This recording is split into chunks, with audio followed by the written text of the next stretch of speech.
மருத்துவக் கல்லூரிகளில் பசுமை பரப்பை அதிகரிக்க உத்தரவிடப்பட்டுள்ளதாக சுகாதாரத்துறை அமைச்சர் மா சுப்பிரமணியன் தெரிவித்துள்ளார்.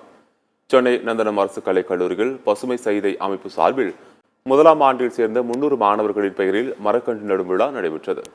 இந்த விழாவில் அமைச்சர் மா சுப்பிரமணியன் கலந்து கொண்டு மாணவர்களுடன் சேர்ந்து மரக்கன்று நட்டார்.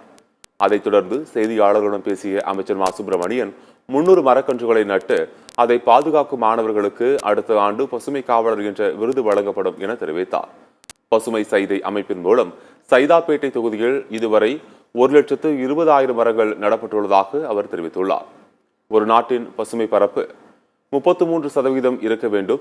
260 கோடி மரக்கன்றுகள் நட்டால் மட்டுமே 33 விழுக்காடு என்கின்ற இலக்கை அடைய முடியும் என்றும் கூறிய அமைச்சர் மா சுப்பிரமணியன், சுற்றுச்சூழல் மீது அக்கறை கொண்ட அனைவரும் எதிர்கால சந்ததிகள் இந்த மண்ணில் நலமுடன் வாழ வேண்டும் என்று உறுதி கொண்ட அனைவரும் மரங்களை நட வேண்டும் என கேட்டுக்கொண்டார்.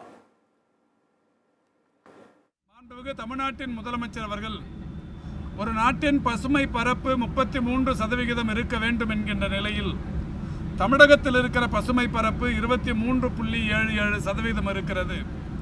அதை 33% உயர்த்தப்பட வேண்டும் என்கின்ற வகையில் ஒரு 10 ஆண்டுகளில் 12,000 சதுர கிலோமீட்டர் பரப்புக்கு மரங்களை நட வேண்டும் என்கின்ற வகையிலான திட்டத்தை தீட்டி அந்த வகையில் கடந்த ஆண்டு வண்டலூரில் மரக்கன்றுகள் நடுகிற திட்டத்தை தொடங்கி இதுவரை 2,80,00,000 மரங்கள் அரசின் சார்பில் நடப்பட்டிருக்கிறது.